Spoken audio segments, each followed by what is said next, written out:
تو پھر ہم میں اور ان میں کتنا فاصلہ ہے، کیسے پتا چلے گا؟ ہمارے بزرگ تھے، انتقال ہو گیا، وہ یہ کہتے تھے کہ اس کو دیکھنا ہو کہ میرے اندر کتنی کمی ہے تو اس کے لیے آسان عمل ہمارے پاس ہے۔ کون سا عمل بولو بھائی؟ وہ کون سا عمل؟ کا تعلیم کے حلقے۔ یہ تعلیم کی جو کتاب ہے فضائل اعمال فضائل صدقات، اس میں حضرت شیخ نے 5 چیزیں لکھی ہے۔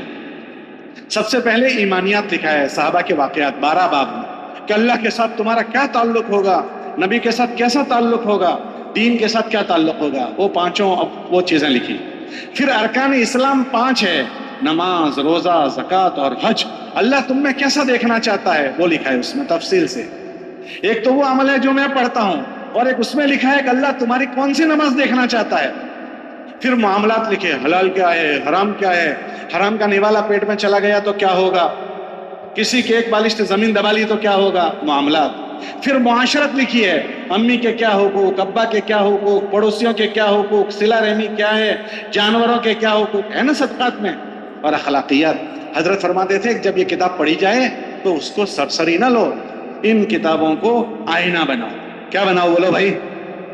آئینے کے سامنے آدمی کھڑا رہتا ہے تو اس کی خوبی بھی نظر آتی ہے، خامی بھی۔ داڑھی کیسی ہے، بٹن کیسے ہیں، ٹوپی کیسی ہے، پگڑی کیسی ہے، یہ سب چیزیں دیکھتا ہے آدمی۔ حضرت فرماتے تھے کہ اس کو آئینہ بناؤ، اور جب کوئی روایت پڑھی جائے تو اس روایت کو اپنے اوپر تولو کہ یہ بات اللہ مجھ میں ایسی دیکھنا چاہتا ہے جو کتاب میں پڑھی گئی، اور اس بات میں کیسا ہوں۔ ہر آدمی اپنے آپ کو تولنا شروع کرے گا تو جو جھول ہے وہ پتہ چلے گا، یہاں کمزوری ہے، یہاں کمزوری ہے، یہاں کمزوری ہے، پھر اس کمزوریوں کا علاج کرے گا۔ اور جب تک یہ نہیں کرے گا تو اس کو اپنی کمزوری کا پتہ ہی نہیں چلے گا۔ تو اس مبارک محنت میں لگنے کے بعد سب سے پہلے ہمیں اپنی فکر کرنی ہے۔ اللہ نے اپنے نبی سے فرمایا، نبی جی اپنی فکر کرو، قوا انفسکم، کہ کتنی فکر کرو کہ اپنے آپ کو جہنم کی آگ سے بچاؤ۔ تو یہ پورے مجمع کو اس مبارک محنت کی تقاضا پہلا یہ ہے کہ محنت دیندار بننے کے لیے ہے۔ تو ایسا نہ ہو جائے کہ ہم خالی دین کی محنت کرتے رہیں اور دیندار نہ بنے۔ تو سب نیت کرو کہ انشاءاللہ ہم اس مبارک محنت کی توفیق جو ہمیں اللہ نے دی ہے اس میں انشاءاللہ روز ترقی کر کے اپنے آپ کو مضبوط دین والا بنائیں۔ ہماری محنت کے لیے نہیں ہے، ہر محنت ایک مقصد کے لیے ہے۔ دنیا میں سب سے بڑی جو دعوت ہے وہ کون سی ہے؟ اذان۔ شاباش، کس نے جواب دیا؟ اذان۔ اللہ فرماتے ہیں یہ دعوت تامہ ہے۔ اللہ فرماتے ہیں اللہم رب هذه الدعوت، ارے بولو بھائی، دعوت تامہ۔ تو اذان کس کے لیے؟ اذان کے لیے کہ اذان نماز کے لیے؟ اب ایک آدمی اذان پر اذان پڑھ رہا ہے، اذان پر اذان پڑھ رہا ہے، نماز نہیں پڑھ رہا ہے، تو چلے گا؟ تو جس کام کے لیے نماز تھی، اذان تھی، وہ تو ہوا نہیں۔ اذان پر اذان، اذان پر اذان، چلے پر چلا، چلے پر، لیکن دیندار نہیں بن رہا ہے، دیندار نہیں بن رہا ہے، تو چلے گا؟ نگرانی کرنی ہے کہ میں ہر خروج میں اپنا ایمان بناؤں، اپنے اعمال بناؤں، ہمارے جذبات اچھے بن جائیں۔ یہ مبارک محنت اگر اچھا وقت لگتا ہے نا، اچھا وقت، تو آدمی کو خود بخود بزرگ بنا دیتا ہے۔ کون سا وقت لگتا ہے بولو بھائی؟ تو اچھا وقت لگانا۔ اچھا وقت لگنا کس کو کہتے ہیں؟ کہ کرنے کے کام جس میں ہو جائیں اور بچنے کے کاموں سے بچا جائے، اس لگنے کو اچھا لگنا کہتے ہیں۔ اگر اچھا لگنا ہو تو اس محنت میں ایسی زوردار طاقت ہے کہ آدمی کو بزرگ نہیں بناتا، بزرگوں کا بزرگ بنا دیتا ہے۔ ارے بولو بھائی، کیسا بنا دیتا ہے؟ اگر اچھا وقت لگائے تو خالی بزرگ نہیں بناتا، کیسا بنا دیتا ہے بولو؟ اس لیے اپنا اچھا وقت لگانا ہے اس محنت میں۔ عجیب مولانا الیاس رحمۃ اللہ علیہ فرماتے تھے کہ میں اس محنت کو کار نبوت یقین کرتا ہوں۔ یا رب یا رب یا رب، کار نبوت، ارے بولو بھائی یقین۔ تو نبیوں کی محنت سے کیا ہوتا ہے؟ اللہ پاک نبیوں کو جو ہے نا بگڑے ہوئے لوگوں میں بھیجتے ہیں۔ کون سے لوگوں میں بھیجتے ہیں؟ اور بگڑے ہوئے ماحول میں بھیجتے ہیں۔ کون سے لوگوں میں؟ اور بگڑے ہوئے نبیوں کی محنت سے بگڑے ہوئے لوگ بن جاتے ہیں۔ نبیوں کی محنت سے بگڑا ہوا ماحول، عرب ایسے بگڑے ہوئے تھے کہ ان کو جاہلیت، ان کے زمانے کو ہی جاہلیت کہا گیا۔ لوگ بھی بگڑے ہوئے، ماحول بھی بگڑا ہوا۔ ایک نبی کی محنت سے لوگ ایسے بنے کہ اللہ کے نبی نے فرمایا میرے سارے صحابہ ستاروں کی طرح ہے۔ یہ سب بگاڑ میں سے آئے تھے اور ماحول ایسا ہو گیا کہ بہترین زمانہ میرا زمانہ۔ مولانا الیاس صاحب فرماتے تھے کہ اگر ہمارا یہ کام ایسے کیا گیا جیسے کرنا ہے تو اللہ دوبارہ 700 سال پرانا اسلام زندہ کر دے گا. کون سا پرانا؟ یہ ان کے ملفوظات میں ہے، مگر ہم ملفوظات بولو بھائی پڑھتے نہیں ہیں. ملفوظ کس کو کہتے ہیں؟ ملفوظ کہتے ہیں دل کی باتیں. ملفوظ کس کو کہتے ہیں بولو بھائی؟ دل کی باتیں. وہ ہر ایک کو آدمی نہیں کہتا. تو یہ ملفوظات پڑھنے چاہیے تھے. حضرت کیا چاہتے ہیں؟ تو ملفوظات تو چھپ گئے ہیں آج کل، تو کسی نے وہ بھی چھاپ دیے. جتنے ملفوظات تھے وہ سب کو یکجا کر دیا. ارشادات و مکتوبات مولانا الیاس صاحب کے نام سے بہت سارے ملفوظات الگ الگ جگہ تھے، اس کو ایک جگہ کر دیا. پڑھنے چاہیے. اس میں حضرت نے لکھا کہ میں اس مبارک محنت کو کار نبوت یقین کرتا ہوں. کیا مطلب؟ اگر اس کو اچھے سے کیا گیا تو جیسے قرن اول میں لوگوں میں سدھار آیا، ایسے اس زمانے کے لوگوں میں بھی سدھار آ جائے گا، ماحول میں بھی لوگ. لیکن بشرطے کہ اس کو ایسے کیا جائے جیسے اس کو کرنے کا حق، کہ یہ آدمی کو اس کے سادے سیدھے اعمال ہیں. حضرت کے ملفوظات میں ہیں کہ لوگوں کو اس کی سادگی نے دھوکہ دے دیا ہے. اس میں کوئی یونیفارم نہیں ہے، ہاتھ میں کوئی لیپ ٹاپ واپ ٹاپ نہیں ہے، ہٹو بچوں کی آوازیں نہیں ہیں، گمنام پڑے رہنا ہے. لیکن اس کے اندر عجیب و غریب اللہ نے تاثیر رکھی. 6 بر اعظم میں تبدیلی پیدا کر دی. کتنے بر اعظم میں بولو بھائی؟ تو اس کی سادگی کی وجہ سے دھوکہ لوگ کھا جاتے ہیں. ایسا طاقتور محنت ہے. ہمارے وہاں ایک بزرگ تھے حضرت رائے پوری رحمۃ اللہ علیہ. آپ نے نام سنا ہے؟ ارے بھائی نام سنا ہے. مولانا الیاس صاحب کے زمانے کے آدمی تھے. حضرت رائے پوری رحمۃ اللہ علیہ جب مولانا الیاس صاحب نے کام شروع کیا تو ان کو تھوڑی تشویش ہو گئی. پتہ نہیں مولانا الیاس صاحب نے کیا کام شروع کیا ہے، پتہ نہیں کیا شروع کیا ہے. شروع کے زمانے کی بات کہہ رہا ہوں. پھر تو وہ ان کے مشورے کے ساتھی بن گئے. مولانا عشر رحمۃ اللہ علیہ کو انہوں نے ذمہ دار بننے کا فیصلہ کیا تھا، رائے پوری نے. اتنے بڑے معاون بن گئے. لیکن شروع میں نہیں پتا تھا کیا ہے. تو حضرت رائے پوری رحمۃ اللہ علیہ تشویش میں تھے، پتہ نہیں کیا شروع کیا ہے. تو وہ انتظار میں تھے کوئی سمجھائے کہ کیا شروع کیا ہے. ایک مرتبہ ہمارے بزرگ تھے مولانا منظور نعمانی رحمۃ اللہ علیہ. نام سنا ہے آپ لوگوں نے؟ ان کے ملفوظات ہیں. وہ ان سے بیعت تھے. وہ ان سے ملنے کے لیے گئے عصر کے بعد. اکثر مرید جو ہوتے ہیں شیخ سے ملنے جاتے ہیں تو پوچھ کر جاتے ہیں کہ میں آنا چاہتا ہوں، اجازت ہے؟ تو یہ بغیر اجازت کے چلے گئے. تو ان کو بڑا تعجب ہوا کہ اچانک کیسے آ گئے. تو حضرت نے پوچھا کہ کہاں جاتے ہو ابھی؟ مولوی منظور کو دیکھا تو ابھی کہاں جاتے ہو؟ تو حضرت نے جواب دیا حضرت میں تبلیغی جماعت میں آیا ہوں. ارے بولو بھائی کہاں آیا ہوں؟ تبلیغی جماعت میں. تو حضرت نے کہا اچھا، تب ان سے زیادہ قابل اعتماد آدمی کون ملے گا؟ تو کیا کہا؟ بھائی مولوی منظور صاحب مولانا الیاس صاحب کیا کہتے ہیں، یہ پوچھا ان سے. تو انہوں نے کہا حضرت وہ جو باتیں کہتے ہیں وہ میرے پاس لکھی ہوئی ہے، اگر آپ کہو تو میں سنا دوں. کہا جی بتاؤ سناؤ. تو مولانا منظور نعمانی نے وہ یہ فرمایا حضرت الیاس صاحب نے جو باتیں کہنا چاہتے تھے وہ سب لکھ کر دروازے پر لٹکائی ہوئی تھی. روانگی کی باتیں 40 باتیں. کتنی باتیں؟ 40 باتیں. تو وہ کہ میں لکھ کر لے گیا تھا. تو میں کھڑا ہو گیا اور میں نے سنانا شروع کیا. یہ کرنا ہے. تو 12 یا 13 پڑھی. کتنی پڑھی؟ یا 13 یا 14؟ 12 یا 13 یا 13. حضرت نے کہا بس بھائی بیٹھ جاؤ. یہ جو اتنا تم نے سنایا اگر اتنا کسی میں آ جائے وہ تو کتب بن جائے گا. کیا بن جائے گا؟ کتب جانتے ہو کس کو کہتے ہیں؟ وہ جو اونچی ٹوپی نہیں پہنتا بہت اونچی، قطب مینار، وہی ہے نا کتب. ہمارے ملک میں ہے قطب مینار دہلی میں. تو وہ کتب بن جائے گا، ایسا اونچا ہو جائے گا. ایسا ہے نا؟ تو پھر کیا ہو جائے گا؟ میں حضرت شیخ کے فضائل، حضرت شیخ کے ملفوظات پڑھ رہا تھا، ابھی چھپے ہوئے ہیں. تو اس ملفوظات میں حضرت نے لکھا کتب کون ہوتا ہے. کتب. تو حضرت نے لکھا اس دنیا میں اللہ کے 2 نظام ہیں.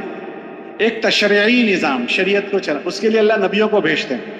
ایک اللہ کا تکوینی نظام ہے، جیسے خضر ابدال ہوتے ہیں نا، ان کے ذریعے سے اللہ پاک دنیا کے بہت سارے کام کرواتے ہیں. تو ان کو کہتے ہیں ابدال کی جماعت. کیسی جماعت بولو؟ ابدال. فضائل کی کتابوں میں ان کا ذکر آتا ہے. تو حضرت نے لکھا یہ جو ابدالوں کی جماعت ہوتی ہے ان کے جو امیر ہوتے ہیں اس کو کہتے ہیں کتب. تو شیخ نے کیا کہا مولانا رائے پوری نے کہ یہ جو مولانا الیاس صاحب نے باتیں سنائی ہے اگر کسی کی زندگی میں آ جائے تو وہ کیا ہو جائے گا؟ ارے بولو نا بھائی. خالی بزرگ نہیں بنے گا، بزرگوں کا بزرگ. لیکن بات یہ ہے کہ وقت اچھا لگے. کیسا لگے بولو؟ دکھ کی بات یہ ہے کہ ہمارا وقت اچھا لگے. اس لیے ہمیں بھی اپنا وقت اچھا لگانا ہے، اور ہماری جتنی جماعتیں ہم روانہ کریں ان کو روانگی کی بات اچھی سمجھا کر بھیجنی ہے، خوب اچھے سمجھا کر بھیجنی ہے۔ مولانا اسلام رحمۃ اللہ علیہ جماعت روانہ کرتے تھے، 2.5 گھنٹے روانگی بیان کرتے، پھر میاں جی سے کہتے تھے میاں جی ابھی انہوں نے بات سمجھی نہیں، ان کو روک لو، کل دوبارہ بیان کرو، پھر دوسرے دن روانگی بیان کرتے تھے، اور بعض مرتبہ 3 دن جماعت کو روک کر روانگی سمجھا کر بھیجتے تھے۔ اب ہم 3 دن کے دین کی جماعت کو 10 منٹ روانگی بیان کرتے ہیں۔ اکثر نیا مجمع تبلیغ میں 3 دن کے راستے سے آتا ہے، اب ہم روانگی بیان نہیں کرتے۔ کرنے کے کیا کام ہیں؟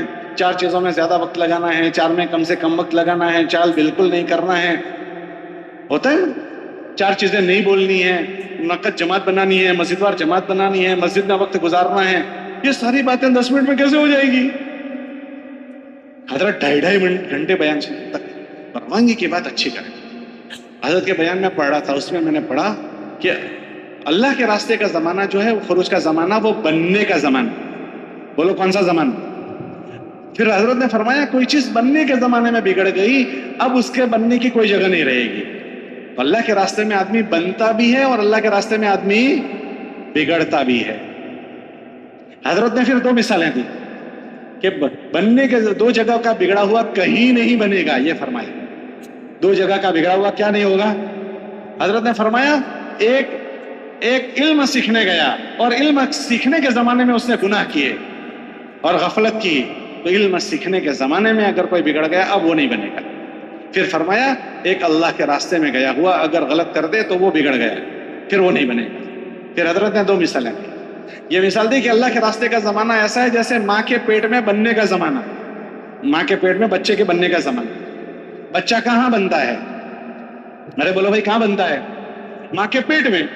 اب کوئی بچہ اس بننے کے ماحول میں جہاں اس کو بننا ہے صحیح نہیں بنا، آنکھیں بہنگی رہ گئی، کان بہرے رہ گئے، آنکھ لولا رہ گیا، پیر لنگڑا رہ گیا اور عیب دار پیدا ہو گئے۔ اب جو مادرزاد عیب دار پیدا ہوا، بننے کے ماحول میں پورا نہیں بنا، اس کو ماں ڈاکٹروں کے پاس لے کر پھرے کہ اس میں یہ کمزوری رہ گئی، اس کو ٹھیک کر دو، تو جو مادرزاد پیدا ہو کمزوری کے ساتھ، اس کو کوئی ڈاکٹر ٹھیک کر سکتا ہے؟ ارے بولو کر سکتا ہے؟ تو حضرت فرماتے تھے کہ اس کا قصور یہ ہے کہ یہ بننے کے زمانے میں بگڑ گیا۔ کون سے زمانے میں بگڑا ہے؟ بننے کے زمانے میں۔ پھر اب اس کا سدھار نہیں ہوگا۔ پھر دوسری حضرت نے مثال دی کہ بھائی روٹی کہاں بنتی ہے؟ تنور میں بنتی ہے، توے پر سیکتے ہیں، یہ اس کے بننے کی جگہ ہے۔ کوئی روٹی تنور میں ہی جل گئی، کوئی روٹی توے پر ہی خراب ہو گئی، اب توے سے اترنے کے بعد وہ ٹھیک ہو جائے گی کہ بھائی یہ خراب کہاں ہوئی ہے؟ ارے بولو بھائی یہ خراب کہاں ہوئی؟ کیا بننے کی جگہ پر؟ اگر بننے کی جگہ پر وقت صحیح نہیں گزرا تو پھر آدمی بجائے بننے کے مفاسد کے ساتھ واپس آتا ہے، سگریٹ پیتا ہوا آتا ہے، تمباکو کھاتے ہوئے آتا ہے، گناہ کرتے ہوئے آتا ہے۔ تو ہمیں اپنے وقتوں کی نگرانی کرنی، اتنا طاقتور کام ہے یہ۔ جس جگہ کی نیکی کی بڑی، اس جگہ کا گناہ بھی بڑا۔ اللہ کے راستے میں بڑی بڑی نیکیاں ہیں، پھر وہاں غفلت ہوگی تو وہاں کے گناہ بھی بڑے ہوں گے۔ اس لیے خود بھی اچھا وقت لگانا ہے اور ہماری جماعتوں کو اچھے سے روانگی کی بات کرنی ہے، بھر کے بھیجنا ہے۔ حاجی صاحب فرماتے تھے بھر کے بھیجو، اور واپس آئیں تو اچھے سے واپسی کی بات کریں، کارگزاری سنیں پھر واپسی کی بات کریں۔ کیوں واپسی کی بات کرنی ہے؟ اس لیے یہ سب قرآنوں کا مجمع ہے، اس لیے میں تھوڑی سی مذاکرہ کر رہا ہوں کہ واپسی کی بات اس لیے کرنی ہے کہ یہ مہینے میں 3 دن اللہ کے راستے میں گیا ہے، اب 27 دن اس کو گھر میں رہنا ہے۔ اب 27 دن اگر اس کو ماحول نہیں ملے گا تو یہ ٹک پائے گا؟ ارے بولو بھائی ٹک پائے گا؟ نہیں ٹک پائے گا۔ تو اس کو اپنے مقام پر جمنے کی، اپنے معاملات میں رہنے کی، معاشرت میں رہنے کی ساری بات سمجھا کر بھیجنا پڑے گا۔ اب ہم واپسی میں کتنی دیر بات کرتے ہیں، تو اس کو ہمیں واپسی کی باتیں سمجھا کر بھیجنا پڑے گا اپنے اپنے علاقوں میں جو جماعتیں آئے اس کو۔ تو خود بھی اچھی روانگی کرنی ہے، اچھا وقت گزارنا ہے، اور ساری جماعتیں اچھا وقت گزارے اس کی محنت کرنی ہے۔ تو اگر یہ چیز ہو گئی تو انشاءاللہ اس سے ہم دیکھیں گے کہ ہم خود بھی بنیں گے اور ہمارے ذریعے سے ہزاروں لوگ بنتے چلے جائیں گے۔ یہ ہماری بہت بڑی کمائی ہے۔ یہ جتنے جوڑ ہوتے ہیں وہ ان چیزوں کو یہ دہرانے کے لیے یہ سب چیزیں ہم جانتے ہیں، مگر ہمیں یاد دلانا، اللہ فرماتے ہیں کہ یاد دلاتے رہو، ایمان والوں کو یاد دلانا نفع دیتا ہے، کہ ہماری اپنی ذات کی غفلت نہ آ جائے، کہ مجھے اپنی ذات کو دیندار بنانا ہے، اس میں غفلت نہ آئے۔ مجھے اپنے گھر والوں کو دیندار بنانا ہے. کتابوں میں آتا ہے اوروں کی دینداری کا ہم سے سوال نہیں ہوگا، گھر والوں کی دینداری کا سوال ہے نا، کہ تم میں سے ہر آدمی ذمہ دار ہے اور اس سے اپنے ماتحتوں کا سوال ہوگا. تو ہمارے ماتحت میں ہماری اولاد ہے، ہماری بیوی ہے، تو ان میں یہ فکر آنی چاہیے، ہماری بیویوں میں، ہمارے بچوں میں فکر آنی چاہیے. ایسا نہ ہو جائے سارے جہاں سے باخبر، اپنے جہاں سے اپنے گھر والوں کو ہم، اس میں جو فکر اللہ نے ہم کو دی ہمارے گھر والوں کو ہم دیں. ہماری موجودگی میں ہمارے بچے تبلیغ میں لگ جانے چاہیے. ہمارے بچے تبلیغ میں لگے اس کے لیے کیا کریں گے؟ حضرت جی فرماتے تھے کہ اپنے گھر والوں کو دین میں لگا دو، دین مستورات کو. حضرت فرماتے تھے ایک مرد کا بننا ایک مرد کا بننا ہے، اور ایک عورت کا بن جانا ایک نسل کا بن جانا ہے. کیا فرماتے تھے حضرت؟ بولو بھائی. ایک مرد کا بننا ایک مرد کا بننا، اور ایک عورت کا بن جانا، اگر عورت بن گئی تو پوری نسل بن جائے گی. حضرت فرماتے تھے مرد کا دین دروازے کی چوکھٹ تک اور عورت کا دین گھر کے اندر تک. ہم اپنی بیویوں کو شریک کر لیں. اگر ہماری بیویاں شریک ہو گئی تو بچے جو ہوتے ہیں وہ ماں کے تابع ہوتے ہیں. کس کے تابع ہوتے ہیں؟ بولو بھائی. ہم کسی کو پوچھیں کہ بھائی تمہاری زبان کون سی ہے، تو کیا پوچھتے ہیں؟ تمہاری مادری زبان کون سی ہے. ایسا پوچھتے ہیں تمہاری پیدری زبان؟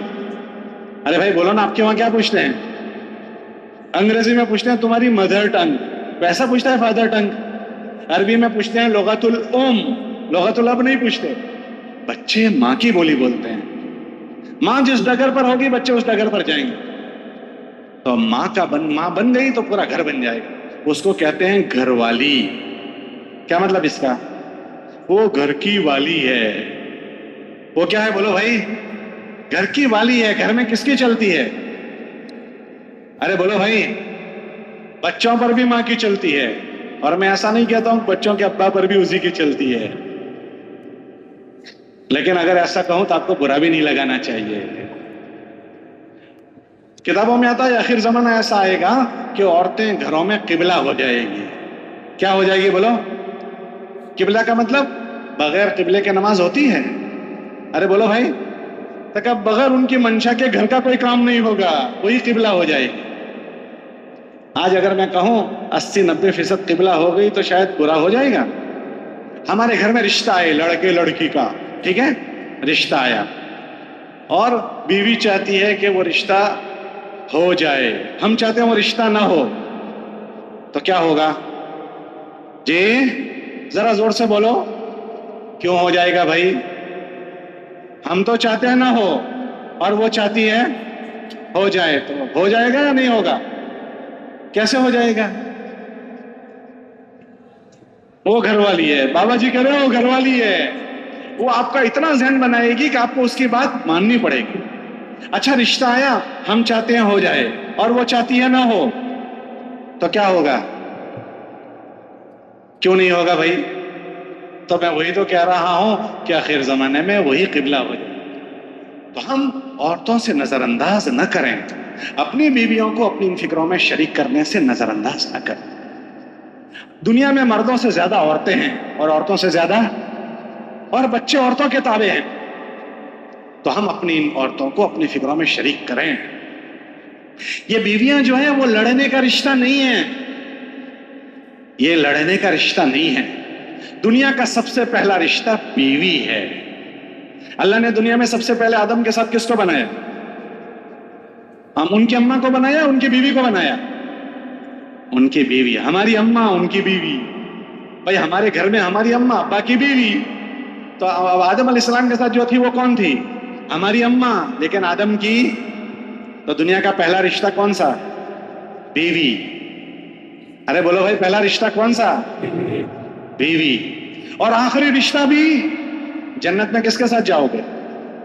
ارے بولو بھائی جنت میں کس کے ساتھ جاؤ گے؟ بیوی کے ساتھ جانا ہے. تو پہلا رشتہ بھی بیوی اور آخری رشتہ بھی. یہ لڑنے کا رشتہ نہیں ہے، یہ لڑنے کا رشتہ نہیں ہے، یہ محبت کا رشتہ ہے. اسی سے ہماری نسل چلے گی، اس سے ہم لڑتے رہیں گے صبح سے شام تک. یہ پیار کا رشتہ ہے. یہ کون سا رشتہ ہے؟ یہ محبت کا رشتہ ہے. اگر ہم یہ چاہتے ہیں کہ اپنی بیویوں کو اپنی فکروں میں شریک کریں تو اپنی بیویوں کو ہم محبت دیں. محبت فاتح ہے. ارے بولو نا بھائی, علامہ اقبال کا شعر ہے, محبت فاتح عالم. دلوں کو اگر کھول دیتی ہے محبت. اللہ کے نبی علیہ السلام کی نے اپنی بیویوں کو محبت دی اور اپنی فکروں میں شریک کیا. صحابہ فرماتے ہیں ہم نے آدھا دین, وحی کا آدھا دین امی جان سے سیکھا, عائشہ رضی اللہ عنہ سے. کتنا دین بولو بھائی؟ ان عائشہ رضی اللہ تعالیٰ عنہ کو حضور کیسے لے کر چلے, کیسے لے کر چلے؟ اتنی محبت دی ہے کہ نہ پوچھو بات. حالانکہ ان کے اندر رشتہ سوکنوں کا تھا. سوکنوں کے بہت مسئلے ہوتے ہیں. سوکن کس کو کہتے ہیں جی؟ دو بیویاں ہوں کسی کی, ان کے آپس کے رشتے کو کون سا رشتہ کہتے ہیں؟ ارے بولو نا بھائی. ہمارے ملک میں تو سوکن کہتے ہیں, آپ کے ملک میں کیا کہتے ہیں؟ سوکن جانتے ہو کس کو کہتے ہیں؟ آپ کبھی چھری تیز کرنے گئے ہو؟ چھری یا کینچی تیز کرنے جاتے ہیں تو وہ جب اس کو تیز کرتے ہیں تو اس میں سے کیا نکلتی ہے؟ چنگاریاں نکلتی ہے. وہ جو چنگاری نکلتی ہے اس ایک چنگاری کو کن کہتے ہیں. کیا کہتے ہیں؟ اگر وہ ایک آنکھ میں آ جائے, آنکھ میں, تو آنکھ کو کیا کرے گی؟ ارے بولو بھائی, پھوڑ دے گی.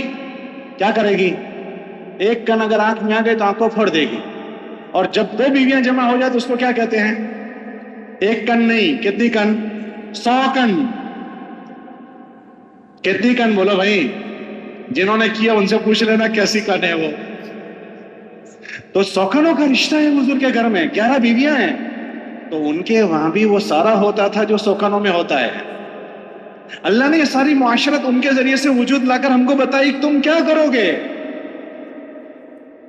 حضور علیہ السلام کے گھر میں بھی وہ سارا ہوتا تھا جو عام انسانوں کے گھر میں ہوتا ہے, کہ وہ چاہتی تھی کہ حضور علیہ السلام کو میں خدمت کروں, میرے گھر میں آئے تو میں کروں. لیکن اللہ کے نبی علیہ السلام ان کو لے کر چلتے تھے. ایک مرتبہ حضور علیہ السلام امی جان کے گھر میں تھے, دوسرے نے کھانا بنا کر بھیجا تو اس کو غصہ آ گیا, میرے گھر میں اللہ کے نبی ہے, اس کے گھر سے کیوں کھانا آئے گا, میں بنا کر کھلاؤں گی. اس نے پیالہ لیا, دیوار پر یہ ٹھوک دیا اور پیالہ ویالہ سب توڑ دیا. حضور نے کچھ نہیں کہا. وہ جانتے ہیں کہ غیرت کا تقاضا ہے. امی جان فرماتی ہے میں نے ایسا کیا, نہ مجھے ڈانٹا, نہ مجھے دھمکایا, نہ مجھے ایسا کیا, نہ ایسا کیا. وہ سب ہوتا تھا. ایک مرتبہ کھانا آیا دوسری کے گھر سے, حضور امی جان کے گھر میں تھے, عائشہ کے گھر میں. تو امی جان نے اپنے غلام سے کہا اچھا انہوں نے کھانا بھیجا ہے, میں بنا کر کھلاؤں گی. وہاں سے کیوں آیا؟ میرے ہاتھ کا حضور کو کھلاؤں گی. تو ان کے غلام کو کہنے لگی کہ ایسا کرنا کہ جب دسترخوان پر حضور بیٹھے نا تو وہ برتن کو رکھتے رکھتے رکھتے ہاتھ سے چھوڑ دینا تاکہ کیا ہو جائے, گر جائے. تو گر گیا, میں کھلاؤں گی پھر. تو حضور سمجھ گئے کیا ہو رہا ہے. ان سب چیزوں میں حضور ان کو کیسے لے کر چل رہے ہیں. اتنا لاڑ دیا, اتنا لاڑ دیا, اتنا پیار دیا. جب کھانے بیٹھے ہیں امی جان تو امی جان نے گوشت اٹھایا اور یوں لیا اور یوں توڑ کے رکھا. اللہ کے نبی علیہ السلام نے وہی ٹکڑا اٹھایا اور کھایا نہیں. میں کہہ رہا تھا محبت دینے کی چیز ہے اور محبت کو دکھانا پڑتا ہے. محبت کہنے کی چیز نہیں ہے. محبت کیا کرنی پڑتی ہے؟ ارے بولو بھائی. تو اللہ کے نبی علیہ السلام نے وہ گوشت اٹھایا, کھایا نہیں, اس کو دکھایا. تو نے یہاں منہ لگایا تھا, میں وہیں منہ لگا رہا ہوں. یوں کر کے اسی جگہ سے ہونٹ لگائے اور وہاں رکھایا اور رکھا. یہ محبت دکھا رہے ہیں گھر والی کو. پھر امی جان نے پانی اٹھایا اور یوں ہونٹ پر لگایا اور پانی پیا اور گلاس رکھ دیا. اللہ کے نبی علیہ السلام نے وہی گلاس اٹھایا اور پیا نہیں, پہلے اس کو دکھا رہے ہیں تو نے یہاں ہونٹ لگایا تھا, میں ابھی ہونٹ وہیں لگا رہا ہوں اور پھر پانی پی رہے ہیں. تو محبت دکھا رہے ہیں, ایسا لاڑ دے رہے ہیں, ایسا پیار دے رہے ہیں. ایک مرتبہ کہیں سے سفر سے آ رہے تھے, گھر والوں سے کہا اچھا میرے ساتھ دوڑ لگاؤ گے؟ تو انہوں نے کہا لگاؤں گی. تو سب صحابہ سے کہا تم آگے نکل جاؤ, سب کو آگے بھیج دیا. اور پھر آگے بھیج کر امی جان سے کہا چلو دوڑ لگائیں گے. تو انہوں نے دوڑ لگائی, یوں دوڑ لگا. تو امی جان ہلکی تھی, حضور بھارے تھے, تو آگے نکل گئی. ٹھیک ہے کوئی بات نہیں, تم جیت گئی. پھر ایک موقع آیا, اللہ کے نبی نے فرمایا دوڑ لگاؤ گی میرے ساتھ؟ کہا لگاؤں گے. تو سارے صحابہ سے کہا چلو آگے نکلو, سب آگے نکل گئے. پھر گھر والوں سے کہنے لگے چلو, دوڑ لگائی. اس وقت وہ بھاری ہو گئی تھی تو اللہ کے نبی آگے نکل گئے. کہ تل کا بے تل کا, اس کا بدلہ ہو گیا. اس وقت تو جیتی تھی, آج میں جیت گیا. کیا لاڑ پیار دے رہے ہیں. ان کا نام تھا عائشہ, تو محبت میں کہتے تھے یا عائشو, یوں کہتے تھے یا عائشو. کبھی کہہ رہے تھے یا حمیرہ, اے حمیرہ, یوں گلاب کا پھول. ایک مرتبہ کہنے لگے عائشہ جب سے مجھے پتا چلا کہ جنت میں تو میرے ساتھ رہے گی، مجھے موت کا غم ہی ختم ہو گیا، میرے ساتھ میری بیوی ہے۔ کیسی محبت دکھا رہے ہیں۔ ہم یہ چاہتے ہیں ہماری بیویاں ہماری فکروں میں شریک ہو جائیں اور ہم گھر میں جا کر ان کو لاڑ پیار نہ دیں۔ یہ سارے رویوں کے ساتھ گھر کی تعلیم، ان سارے رویوں کے ساتھ اللہ کے راستے کا خروج، تو ہماری فکریں لے لے گی۔ ہم 10 منٹ تو حضرت جی بن گئے تعلیم کی، اور 30 منٹ لڑتے ہی رہیں، تو وہ بھی تو گھاس تھوڑی کھاتی ہے، کھانا کھاتی ہے۔ ہمارے بزرگ تھے نادر صاحب، وہ کہتے تھے اگر تم نے رویے ٹھیک نہیں کیے گھر میں تو تمہارا سارا کیا کرا 1 منٹ میں پانی بہا دے گی۔ جیسے ہم بچوں کو ترغیب دے کر گھر کے باہر نکلے تو ماں کہے گی دیکھا تمہارے ابا کو، تعلیم میں تو حضرت جی بن گئے تھے، اور صبح سے شام تک جب آئے تب لڑائی گالیاں، یہ وہ سب، تو اس کے ساری محنت کو پانی پھیر دے گی، 1 منٹ اس کو پانی پھیرنے میں نہیں لگے گا۔ تو ہماری بیویوں کو ہم نظر انداز نہ کریں، اچھے رویوں کے ساتھ پیش آئیں، اچھے رویوں کے ساتھ۔ ہم یہ کہتے ہیں میں گھر میں جاؤں اتنی دیر ہے، مجال ہے کوئی ذرا بھی چوں چا کرے، مجال ہے کسی کی ذرا بھی وہاں کر دے۔ ارے بھائی گھر میں تو ایسا ہی ہوتا ہے، گھر میں جو میں نے سنا ہے حضور کا ایسا سب ہو رہا ہے۔ حضور کے گھر میں چھوٹے چھوٹے بچے تھے، حضور ان کے ساتھ کھیلتے تھے۔ کیا کرتے تھے؟ جب چھوٹے تھے حسن حسین تو یوں گھوڑا بن جاتے تھے حضور، اور حسن حسین کو یہاں بٹھاتے تھے گھر میں گول گول یوں چکر لگاتے۔ حضرت عمر تشریف لائے اور کہنے لگے کتنی اچھی سواری ہے، تو اللہ کے نبی نے فرمایا تم یہ نہیں دیکھتے سوار کتنے اچھے ہیں، اب میں تو 4 مہینے کا امیر صاحب ہوں، میں تو یہ بچے کو نہیں بٹھا سکتا، تو پھر تم کیا کر سکتے ہو بھائی؟ ان کی نواسی تھی حضرت امامہ، یہاں بٹھا دیتے، حضور یہاں بٹھا رہے ہیں۔ ظہر کے بعد بازار والوں کی خیریت پوچھنے جاتے تھے تو یہاں بٹھا کر بازار والوں کی خیریت پوچھنے جا رہے ہیں، اور نواسی یہاں بیٹھی ہوئی ہے، بازار جا رہے ہیں حضور۔ جب حسن حسین بڑے ہو گئے تو گھر میں گئے، آ جاؤ حسن حسین چلو کشتی لڑو، کشتی لڑا، ایک جیت گیا، شاباش شاباش۔ تو ان کی امی کہنے لگی فاطمہ اس کو شاباشی دے رہے ہو، اس کو نہیں دے رہے؟ تو کہنے لگی کہ دیکھو جبریل بھی کھڑا ہے، وہ اسی کو شاباشی دے رہا ہے، یہ جیتا ہے۔ ہم کہتے ہیں بچے مستی کرتے، اب بھائی بچے ہی تو مستی کریں گے تو کیا بچوں کا ابا مستی کرے گا؟ بھائی بچوں کا ابا مستی کرے گا؟ بچے ہی تو مستی کریں گے، اور کون کریں گے؟ حضور مسجد میں نماز پڑھا رہے ہیں اور لمبا سجدہ ہو گیا، صحابی کہنے لگے میرے جی میں آیا کہ کیوں لمبا سجدہ ہو گیا، میں سر اٹھا کر یوں دیکھا چپکے سے، تو دیکھا حسن یا حسین قبر پر آ کر بیٹھ گئے، تو میں نے چاہا کہ میں یوں ہاتھ کر کے نیچے اتاروں، تو اللہ کے نبی علیہ السلام نے چالو نماز میں کہا نہیں اس کو بیٹھے رہنے دو،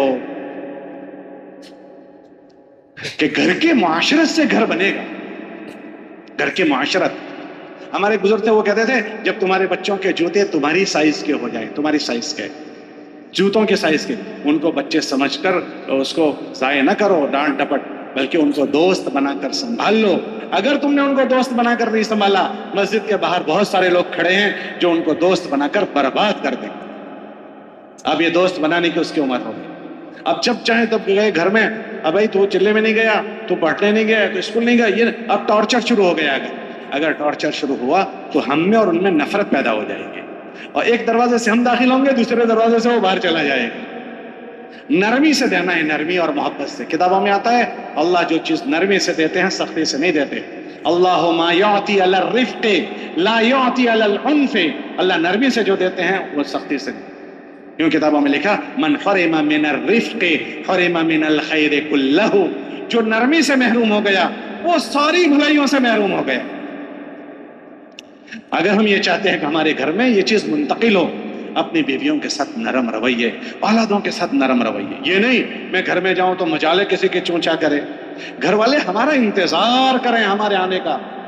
حضرت امی جان فرماتی ہے کہ حضور ہمارے ساتھ آتے تھے تو ایسے ہم کو کہ اب ہمیں چھوڑ کر جائیں گے ہی نہیں، اور جب اذان ہوتی تھی تو ایسے چلے جاتے تھے کہ گویا ہم کو پہچانتے ہی نہیں۔ حضور روزانہ گھر والیوں کو 2 مرتبہ ٹائم دیتے تھے۔ کتنی مرتبہ؟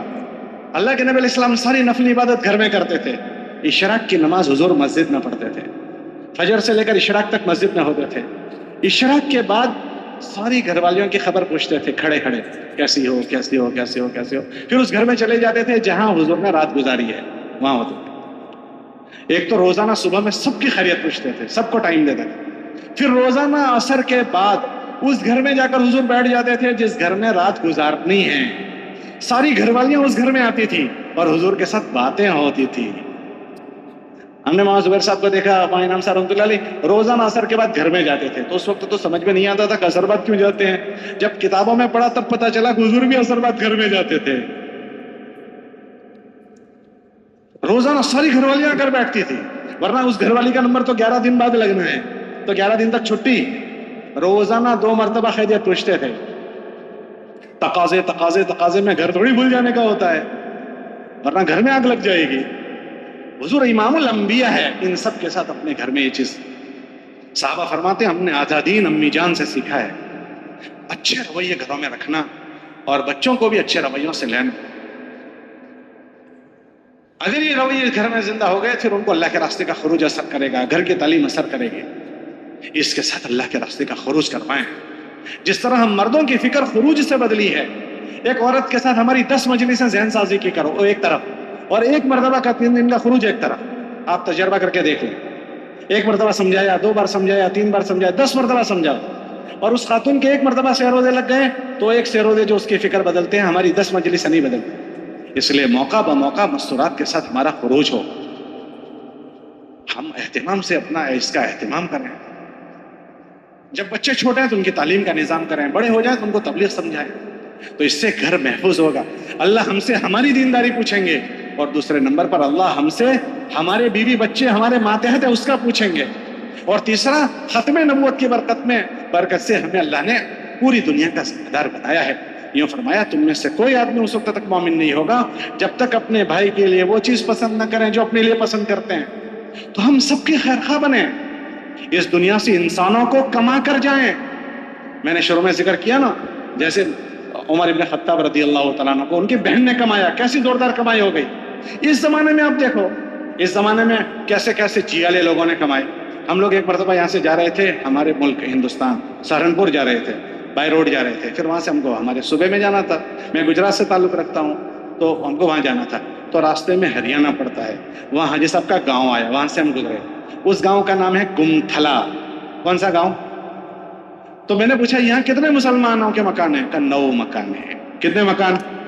وہ کیسا آدمی ہوگا جو اس 9 مکان والی بستی سے حاجی صاحب کو اٹھا کر لے آیا؟ جو اٹھا کر لایا وہ اس کو تو کوئی جانتا بھی نہیں، لیکن جس کو اٹھایا گیا اس کو پوری دنیا جانتی ہے۔ اس بندے نے ہزاروں انسانوں کو اللہ کا پیغام سنایا، تو وہ ہزاروں انسانوں نہیں کروڑوں انسانوں کو سنایا۔ وہ سارا پیغام حاجی صاحب کو جیسے نامہ عمل میں جائے گا تو دیکھنا یہ ہے کہ حاجی صاحب کو کون کما کر لایا تھا، کون کما کر لایا تھا۔ جیسے حضور حضرت عمر کو ان کی بہن کما کر لائی، تو بہن نہیں کر سکی جو عمر نے کیا ہے، تو حاجی صاحب کو کما کر لانے والا شاید اتنا نہیں کر سکا جو حاجی صاحب نے کیا ہے۔ آپ کے یہاں مولانا جمشید صاحب تھے جن کو مولانا مسیح اللہ صاحب نے بھیجا تھا، میں نے بھی ذکر کیا۔ ہمارے وہاں دیوبند، ہم دیوبند پڑھتے تھے تو دیوبند کے پاس میں ایک بستی ہے مظفر نگر، اس کا ایک گاؤں ہے بھینسانی، وہاں کے وہ تھے۔ تو وہ بھینسانی کو بھی لوگ نہیں جانتے، اور مولانا جمشید صاحب کو کس نے تشکیل کی وہ بھی نہیں جانتے، لیکن مولانا جمشید صاحب نے پوری دنیا کو اللہ کا پیغام سنایا۔ تو مولانا جمشید صاحب کو ملے گا تو کیا اس کو نہیں ملے گا جو ان کو کما کر لایا ہے۔ مولانا عمر صاحب فرماتے تھے ہم انسانوں کو کما کر اس دنیا سے جائیں، ہمارے نامہ عمل میں بھی اللہ کرے ایسے ہیرے آ جائیں جو حاجی صاحب جیسے ہوں۔ اللہ نے یہ دروازہ بند نہیں کیا ہے، وہ کھلا ہوا ہے، کمانے والے چاہیے۔ اس لیے ہر مہینے اپنے 3 دن کی جماعت بنا کر جائیں۔ یہ جتنا مجمع بیٹھا ہے، آپ کی کارگزاریاں ہوئی، آپ کو رہبری کی باتیں ہوئی، ہم اپنی استعداد دیکھیں، اتنا بڑا مجمع، ہر ساتھی، مولانا امام صاحب رحمۃ اللہ علیہ فرماتے تھے ہر ساتھی اپنے ساتھ مہینے میں 3 دن کی جماعت بنا کر جائیں۔ 3 دن ایک ساتھ پرانے نہ چلے جائیں، ہر ذمہ دار اپنے ساتھ 3 دن کی جماعت بنائیں۔ اور یہ بہت آسان ہے، بہت آسان ہے۔ اگر جتنے ذمہ دار ہیں اتنی جماعتیں اگر بننا شروع ہو جائے گی، نیا نیا خون ہمیں ملے گا، نیا نیا مجمع تبلیغ میں آئے گا۔ تو ہم انسانوں کو کمانے کی لالچ بنائیں، اور ہم یہ نہ سوچیں کہ میں تو چاہتا ہوں لیکن ہمارے وہاں سے جماعت نہیں بنتی ہے۔ جماعت بنانے کا کام بہت آسان ہے۔ ہمارے ایک بزرگ تھے سعید صاحب بھوپالی، ایک بزرگ وہ تھے سعید صاحب جو مولانا الیاس صاحب کے ساتھیوں میں سے تھے، ایک وہ تھے جو مولانا انعام یوسف صاحب رحمۃ اللہ علیہ کے زمانے کے، ہم نے بھی ان کو دیکھا۔ وہ یہ مقامی کام کا مذاکرہ کرتے کرتے کہتے تھے کہ اتنا آسان ہے یہ کام کہ اگر کوئی آدمی یہ چاہے کہ مجھے کرنا ہے، ایک آدمی اگر مسجد میں وہ بھی پوری مسجد وار جماعت بنا سکتا ہے، وہ جماعت بنا سکتا ہے۔ پھر بات سمجھاتے سمجھاتے کہتے تھے کہ اچھا بھائی بتاؤ، ایک مسجد میں ایک ہی آدمی ہے، اس نے طے کیا کہ مجھے بنانا ہے، آپ مجھے بتاؤ کہ ایک آدمی سے کوئی ملنے کے لیے جائے تو اس کو کتنا وقت چاہیے؟ ایک ملاقات کے لیے کتنا ٹائم چاہیے؟ جی بھائی بتاؤ ذرا زور سے بولو. جی 15 منٹ، آدھا گھنٹہ. چلو کوئی 15 منٹ کرے کوئی آدھا گھنٹہ، اپنے آدھا گھنٹہ گنو. ایک ملاقات میں آدھا گھنٹہ چاہیے. اب ایک آدمی ایک اکیلا مسجد میں ہے، اس نے یہ سوچا کہ مجھے اکیلے کو محنت کرنی ہے. اب روزانہ 2.5 گھنٹے اس نے فارغ کرنا شروع کیا. آدھے گھنٹے میں ایک آدمی کی ملاقات، تو 2.5 گھنٹے میں کتنے آدمی ہو گئے؟ ارے بولو بھائی 5 آدمی. ٹھیک ہے. اس کے پاس 27 دن ہے، اس کو 3 دن 28ویں دن جانا ہے. ایک دن میں 5 تو 10 دن میں کتنے؟ 50. دوسرے 10 دن میں 50 اور تیسرے 7 دن میں 35. اگر ایک آدمی روزانہ پابندی سے ایک آدھے گھنٹے میں ایک ملاقات کرے تو روزانہ کی 5، تو 27 دن میں اکیلا 135 کی ملاقات کر سکتا ہے. اب آپ سے میں پوچھتا ہوں کہ جس آدمی نے پورے مہینے میں 135 ملاقاتیں کی ہو، اب 28ویں دن اس کو 3 دن جانا ہے، تو اس کو 135 میں سے 10 آدمی اس کے ساتھ نہیں مل جائیں گے؟ بھائی ذرا زور سے بتاؤ، نہیں مل جائیں گے؟ مل جائیں گے.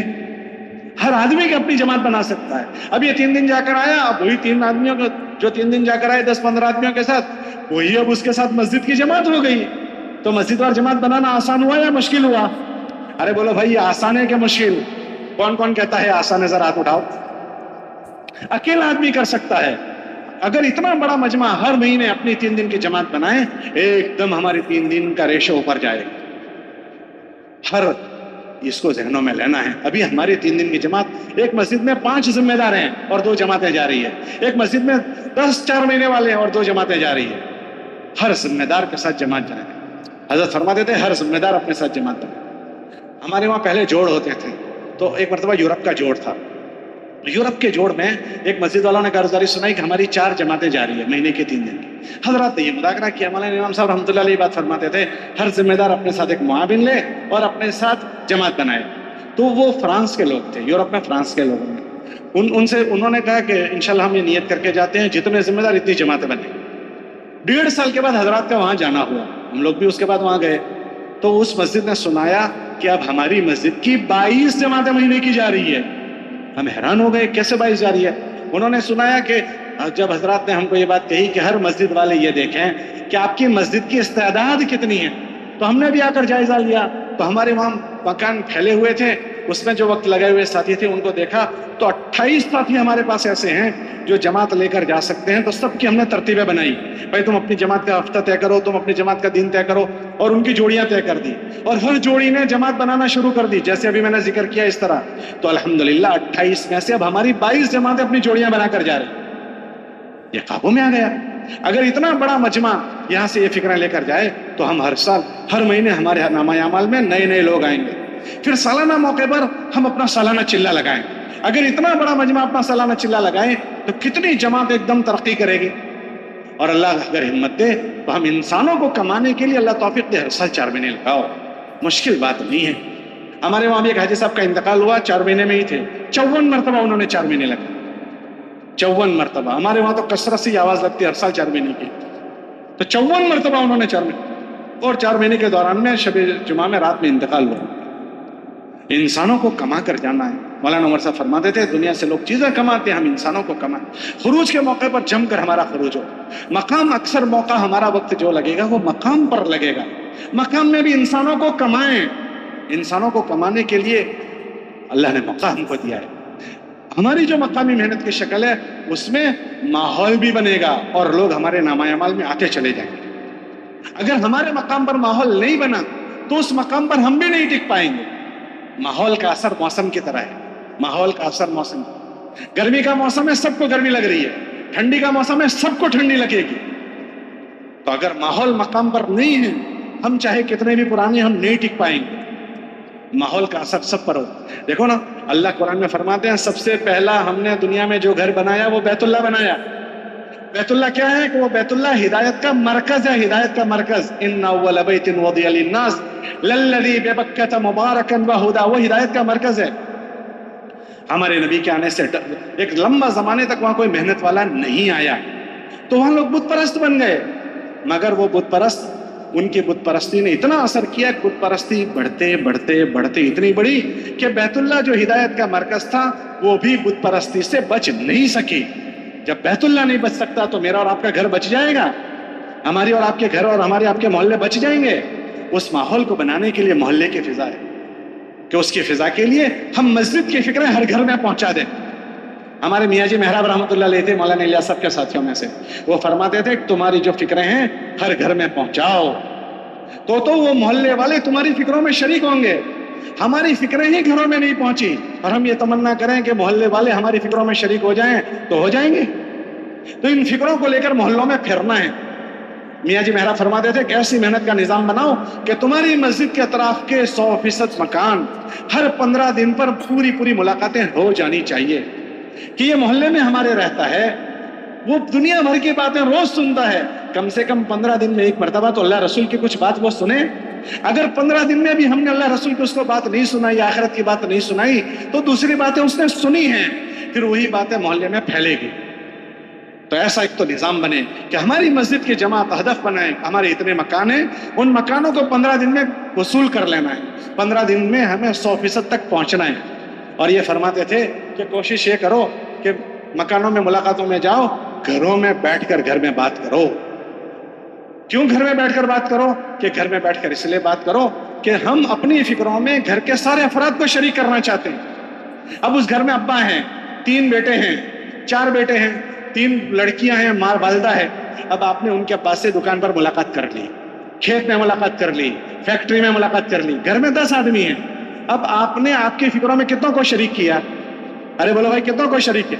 9 ایک طرف ہے اور ایک آدمی ایک طرف ہے۔ جب وہ گھر میں جائے گا تو 9 ایک طرف ہے، وہ غالب رہیں گے یا ایک ہے وہ غالب رہے گا؟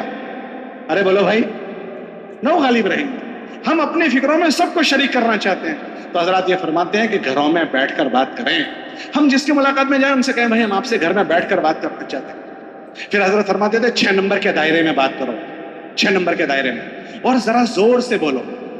زور سے بولنے سے کیا ہوگا؟ جتنے مرد ہیں وہ تو تمہارے سامنے آ جائیں گے تو سب تمہاری بات سنیں گے، لیکن تم جب ذرا زور سے بولو گے نا تو تمہاری آواز گھر کی عورتوں تک بھی پہنچے گی۔ کیوں پہنچے گی؟ کہ عورتوں کی ایک عادت ہے۔ کیا عادت ہے؟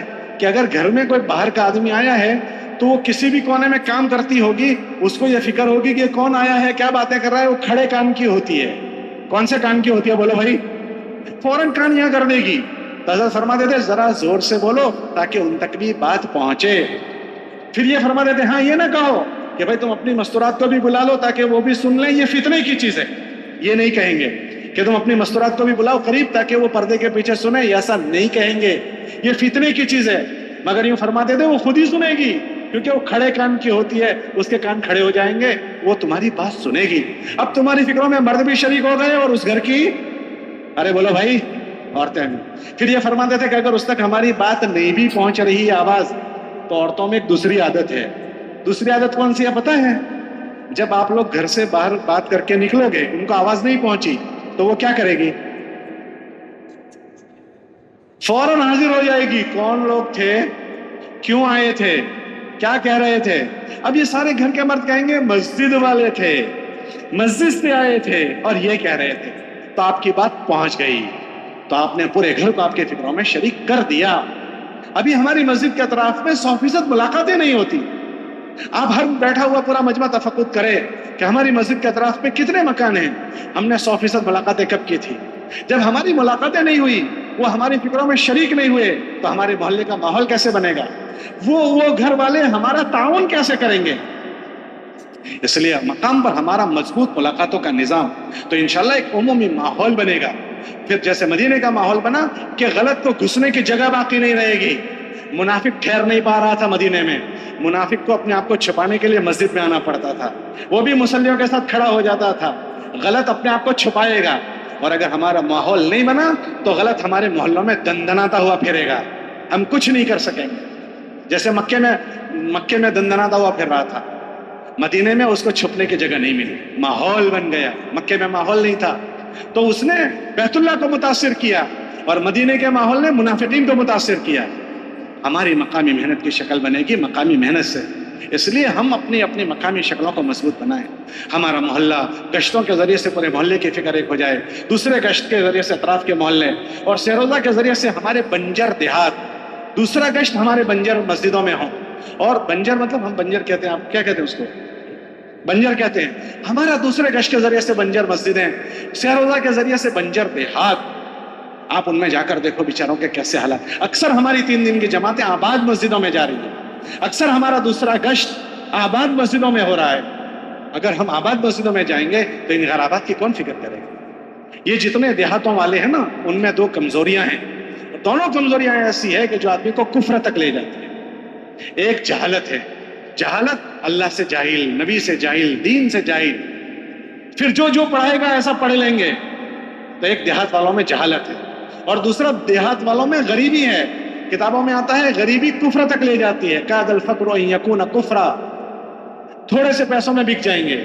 آپ دنیا میں جاؤ, جن ملکوں میں ارتداد آیا ہے ان کی غریبی اور ان کی جہالت نے ان کو مرتد کر دیا.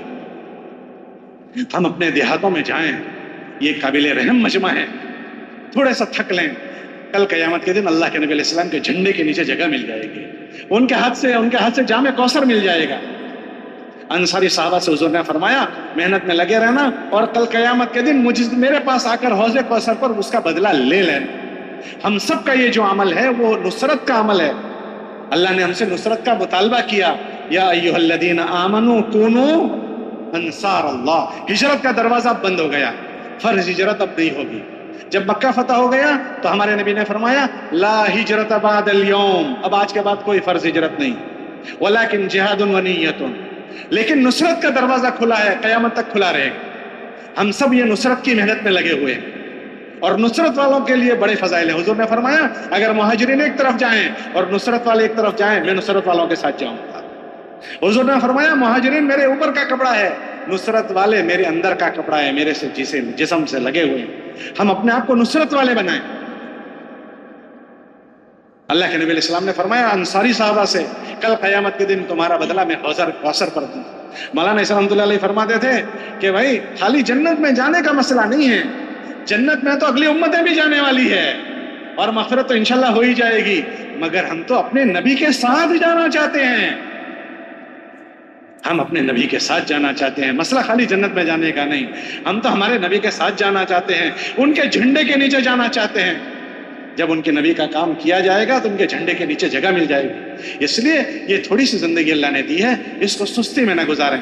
یہ جوڑ جو ہمارے ہوتے ہیں وہ تازہ دم ہونے کے لیے ہوتے ہیں. آپ کو کوئی واعظ نصیحت کے لیے نہیں کرتے, آپ تو خود واعظ نصیحت کرنے والے لوگ ہو. یہ یاد دہانی کے لیے ہے کہ ہم اس جوڑوں سے دوبارہ تازہ دم ہو کر جائیں. اگر مقامی محنت میں ہماری سستی ہوئی ہے وہ سستی دور ہو جائے. خروج میں سستی ہوئی ہے, شیطان ہمارا دشمن ہے, وہ ہماری نبض دبا دیتا ہے. شیطان جو ہے نا وہ انسانوں کا دشمن ہے. یہ نبیوں سے پہلے پیدا ہوا ہے, کس کو کیسے ورغلانا وہ جانتا ہے. اس نے نبیوں پر بھی محنت کی, وہ ہماری بھی نبض دبا دیتا ہے. کسی کے بلڈ پریشر کے نام کی, کسی کے شوگر کے نام کی, کسی کے گھٹنوں کے نام کی, کسی کی کمر کے نام کی, کسی کے بیوی کے نام کی, کسی کے دکان کے نام کی. کون کس سے ڈرتا ہے اس سے اس کو ڈراؤ. شیطان کا ایک کام ہے ڈرانا. تو ہمارے سالانہ چلے چھڑوا دیتے ہیں, ماہانہ 3 دن چھڑوا دیتا ہے. کیوں؟ یہ ایک ذمہ دار اگر کھڑا ہو گیا تو 15 آدمی اس کے ساتھ کھڑے ہوں گے. تو کیا کرو, اسی کو بٹھا دو. یہ ذمہ دار سالانہ خروج کرے گا تو اس کے ساتھ ایک جماعت بن جائے گی. تو کیا کرو کہ اس کو بٹھا دو تاکہ نہ رہے بانس. ارے بولو بھائی, نہ رہے بانس اور نہ بجے بانس. ہمیں کیا کرنا ہے کہ بانس لائیں گے, بانسوڑی بنائیں گے, اور پوری دنیا میں بانسوڑی بجائیں گے. ارے بھائی بجاؤ گے, کون کون پوری دنیا میں بانسوڑی بجائے گا؟ مولانا عمر صاحب فرماتے تھے مرتے مرتے کرنا ہے. ارے بولو بھائی, اور کرتے کرتے مرنا ہے.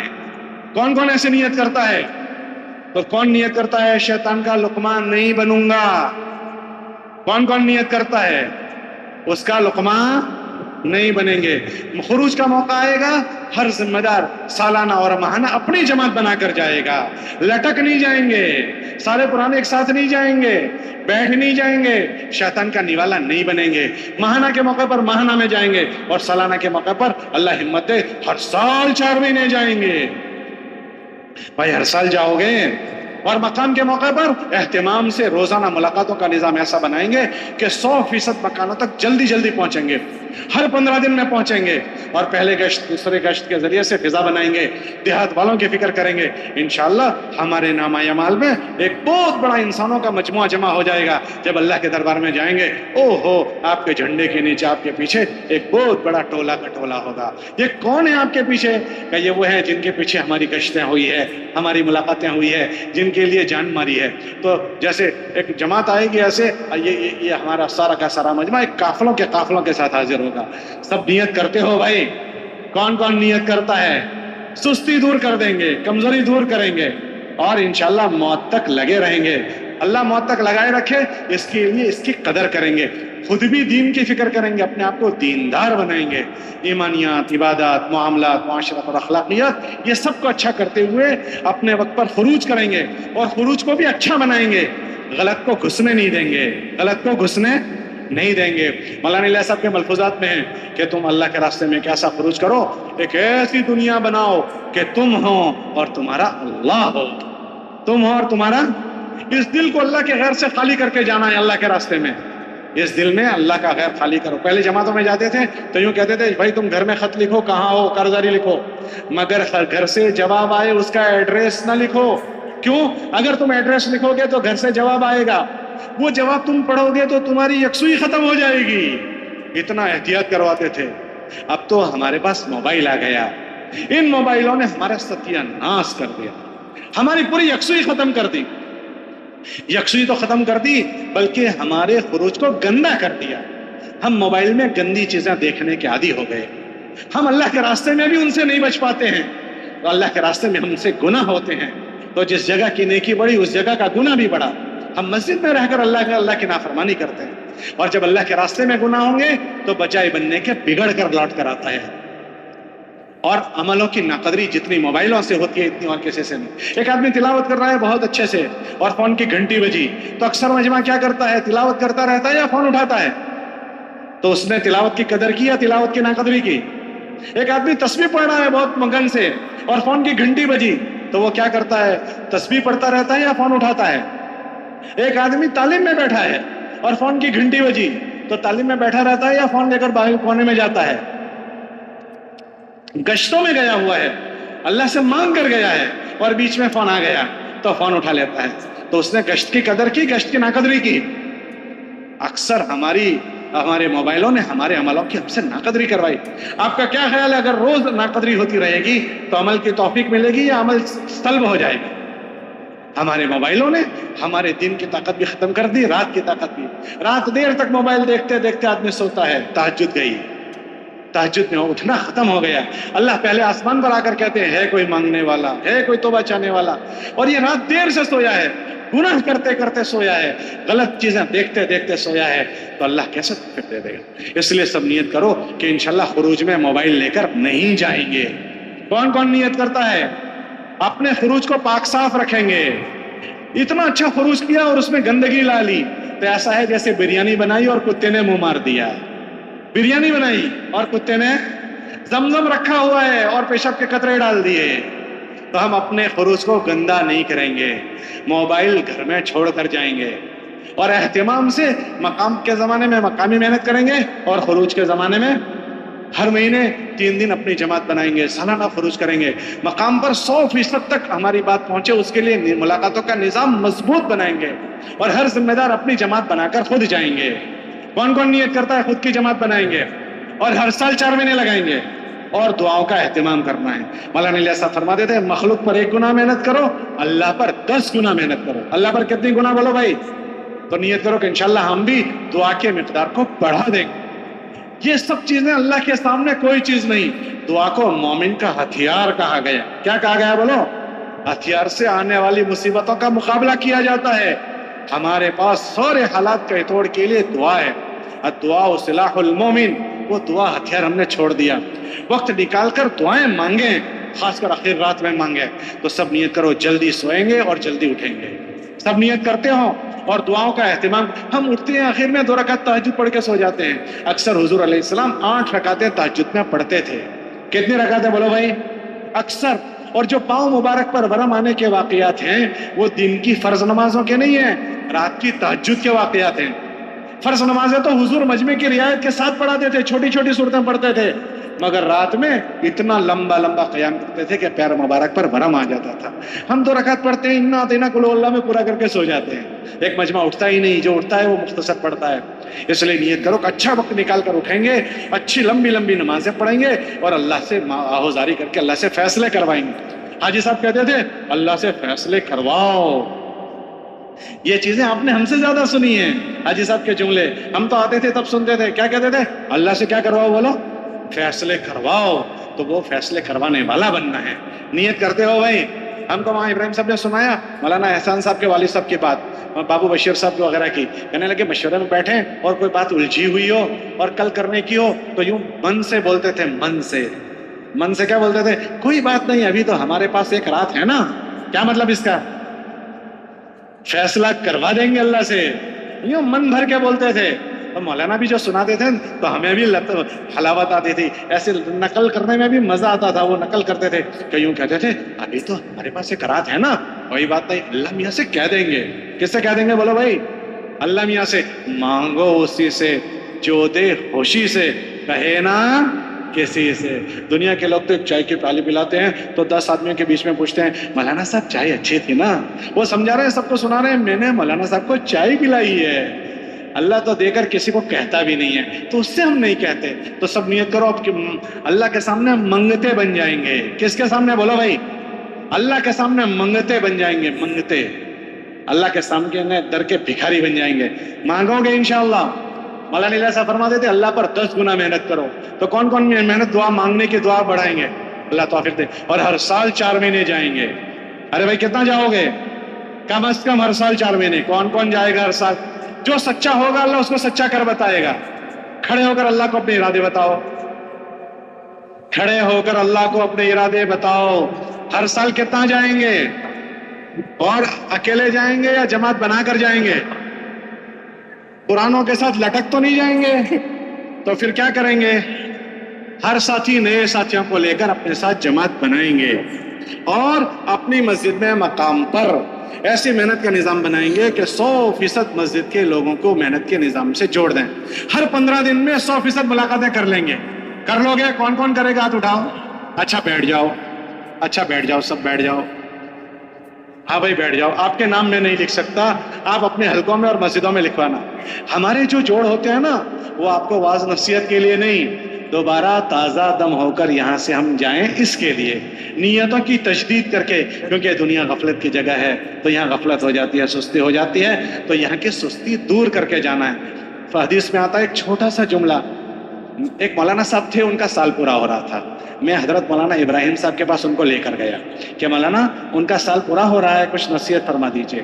تو مولانا نے کہا ایک نصیحت آپ کو سناتا ہوں، واپسی والوں کو، آپ بھی تو واپسی والے ہیں نا، تو کیا لے کر جانا ہے وہ سنا کر میں بھی جاتا ہوں، آپ بھی جاؤ، ٹھیک ہے؟ میری بھی چھٹی، آپ کی بھی چھٹی۔ تو مولانا صاحب کے پاس میں لے کر گیا تو مولانا نے کہا میں بھی نظام الدین میں جب تھا تو میں وقت لگا رہا تھا، تو میں واپس ہو رہا تھا، میرے ساتھ ایک مولانا صاحب تھے برطانیہ کے، مولانا یعقوب صاحب قاسمی، تو ہم مولانا یوسف صاحب کے پاس گئے کہ حضرت ہماری واپسی ہو رہی ہے تو ہمیں کچھ نصیحت کر دیجئے۔ تو حضرت اپنے دروازے پر کھڑے تھے، چوکھٹ پر یوں، اور کھڑے کھڑے کا اچھا واپس جا رہے ہو؟ تو کھڑے کھڑے چھوٹا سا جملہ سنایا، کہا اس سے چھوٹا ذخیرہ حدیث میں تم کو کوئی حدیث بھی نہیں ملے گی۔ اور پھر وہ حدیث سنائی، قفلۃ کغزوۃ، قفلۃ کغزوۃ، واپسی ایسے کرو جیسے اللہ کے راستے میں جا رہے۔ کیا مطلب اس کا؟ ایک آدمی اللہ کے راستے میں جاتا ہے 4 مہینے 7 مہینے سال، ٹھیک ہے، تو وہ اللہ کے راستے میں جاتا ہے تو کام کرتا رہتا ہے، پھر اس میں کھانا بھی کھاتا ہے۔ تو کوئی جا کر پوچھے ہو بھائی تم یہاں کھانا کھانے آئے ہو؟ تو کیا کہے گا؟ نا بھائی ہم تو جماعت میں آئے ہیں، حالانکہ وہ کیا کر رہا ہے ابھی، مگر وہ کہہ رہا ہے نہیں میں کھانے نہیں آیا ہوں، میں کیوں آیا ہوں؟ ایک آدمی جماعت میں نکلا ہے اور سو گیا، تو کوئی آیا بستی والا، او بھائی تم سونے آئے ہو؟ تو کیا کہے گا وہ؟ نا بھائی ہم تو جماعت میں آیا ہے۔ ایک آدمی کپڑے دھو رہا ہے، کسی نے آ کر کہا بھائی تم کپڑے دھونے آئے ہو؟ تو کیا کہے گا؟ نا بھائی میں جماعت میں آیا ہوں۔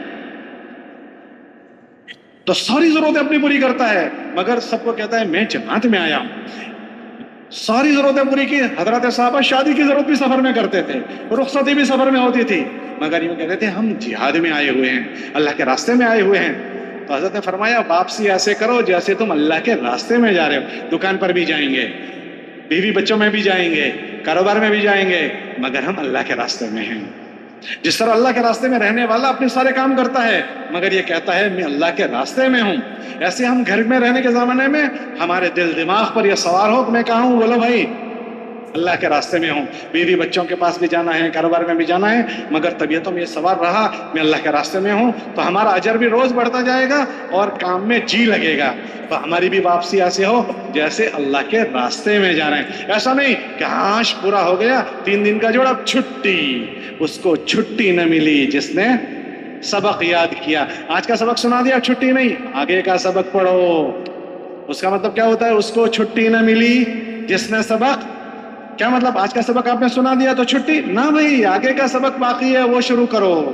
تو جو یہاں سبق حضرات کو دینا تھا دے دیا, اب اس کو چھٹی نہ ملی جس نے سبق, اب آگے کا ابھی لے کر یہاں سے جانا ہے. تو قفلتن کا غزوتن, اب واپسی ایسے ہوگی جیسے اللہ کے راستے میں جا رہے ہیں. ٹھیک ہے انشاءاللہ. ہم بھی آپ سے دعاؤں کی گزارش کرتے ہیں. سبحان اللہ, بھائی بیٹھے رہیں. کوئی ساتھ نہیں.